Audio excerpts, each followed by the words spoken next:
এক জওয়ানকে সীমান্ত এলাকা থেকে বাংলাদেশি দুষ্কৃতীদের দ্বারা অপহরণের দাবি করল গ্রামবাসীরা। ঘটনাটি ঘটেছে কালিয়াগঞ্জ থানার মির্জাপুর সীমান্ত এলাকায়। এই ঘটনায় শোরগোল পড়ে যায় এলাকায়। গ্রামবাসীদের দাবি, মঙ্গলবার দুপুরে এক জওয়ান ভারতীয় ভূখণ্ডে বাংলাদেশি গরু ছাগল তাড়াতে যায়। সেই সময় তাকে বাংলাদেশি দুষ্কৃতীরা তুলে নিয়ে যায়। এরপর বিকেলে ওই জওয়ানকে ছেড়ে দেওয়া হয় বলে দাবি গ্রামবাসীদের। এই ঘটনায় আতঙ্কিত এলাকাবাসীরা। গতকাল ঘটেছিল যে মোটামুটি নাগাদ ওই 3:30 4টা অবধি গেট খুলতে আসছিল, যে গেট কমান্ডার আছে। তো আমাদের তো ওই পারে বর্ডারের পাশে জমি আছে, আমাদের যেটুকু এরিয়া অবধি জমি থাকে। তো কখনো বিএসএফ আবার ভিতরে যায়, ঠিক আছে, আমরাও যাই কখনো। তো গতকাল যেটা হয়েছে, এর আগে শুনছিলাম ওখানটা গুলি করছিল, তারপর তারবন্দি কাটছিল, তো গুলি করা হয়েছিল।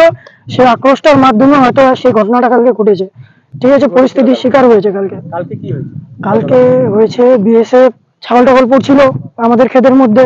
তো বিএসএফ তাড়াতে যায়, গেট কমান্ডার আসছিল, গেট খুলে দিয়ে তাড়াতে গেছে। তো ওই দুষ্কৃতীরা আসে, ওই বিএসএফ কে ধরে তুলে নিয়ে চলে যায়। কতজন ছিল তারা? 4-5 জন ছিল। আর ইতিমধ্যে তার বন্দুকও ফায়ারও হচ্ছিল না, ঠিক আছে, বন্দুকও কাজ করছিল না। আতঙ্ক তো সবাই আমরা আতঙ্ক হয়ে গেছি, বাট এখন কি পরিস্থিতি হয় সেটা শোনা যাবে। হ্যাঁ, উদ্ধার করা হয়েছে ওখান থেকে। বিডিআর এর সঙ্গে মিটিং হয়েছিল কালকে, বিডিআর এর সঙ্গে কথা হওয়ার পরে তারা ছেড়ে দেয়। হ্যাঁ, 5টার দিকে নাগাদ, 5টা 5:30টার দিকে। डिजिटल इंडिया सेल शुरू हो चुका है।